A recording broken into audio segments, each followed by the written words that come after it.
Hi, and welcome to Chapter 7 of Capitalism, Socialism and Democracy by Joseph A. Schumpeter. This chapter is called The Process of Creative Destruction. So right off the bat, Schumpeter disagrees with the entire idea that there was ever some golden age of perfect competition that has since been derailed by big business and monopolies. And this obsession with perfect competition is mostly stupid, according to Schumpeter, as even through the 1890s, possibly the best example of low competition, high monopolies, and big business practices, we can still see many of the potential good things about capitalism developing at full speed.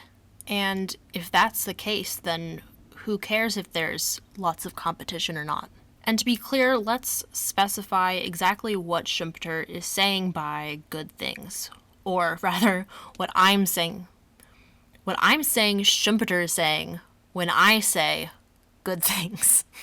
Most important of all, that the modern standard of life of the masses evolved during the period of relatively unfettered big business. If we list the items that enter the workman's budget, and from 1899 on observe the course of their prices, not in terms of money, but in terms of hours of labor that will buy them, i.e. each year's money prices divided by each year's hourly wage rates, we cannot fail to be struck by the rate of advance which, considering the spectacular improvement in qualities, seems to have been greater and not smaller than it ever was before. The truth is it's a mistake for many economists to view the capitalist system as a stationary process. Rather, the capitalist system must always be moving and always evolving through the development of new technologies and commodities. It's super annoying to Schumpeter that so many economists are not already on board with this. Qualitative change occurred alongside the quantitative change described in the last chapter. Out with the old, in with the new. This, in a nutshell, is the process of creative destruction.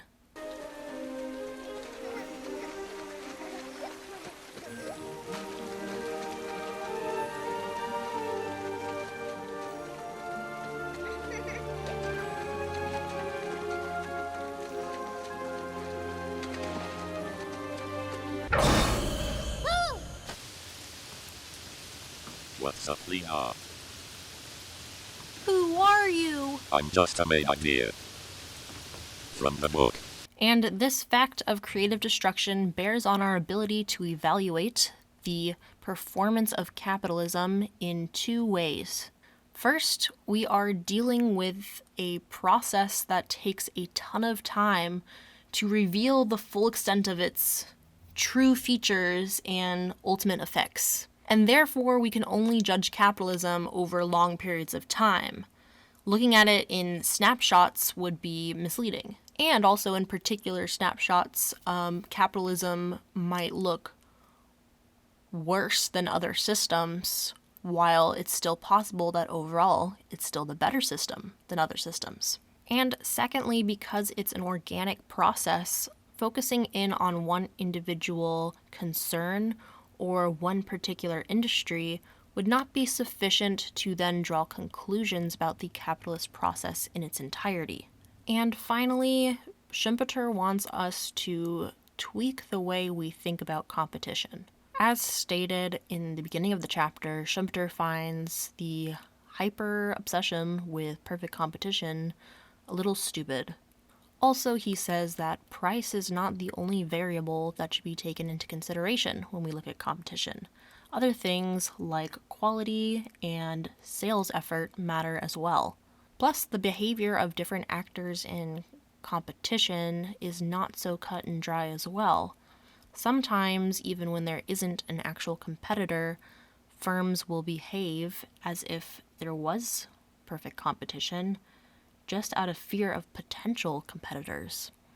And that is it for this chapter. If you enjoyed it, please hit a like and a subscribe. We really appreciate it when you do. And maybe even consider joining our Patreon. And next chapter, chapter 8, is a long one, so I especially appreciate it this time. Have a good week.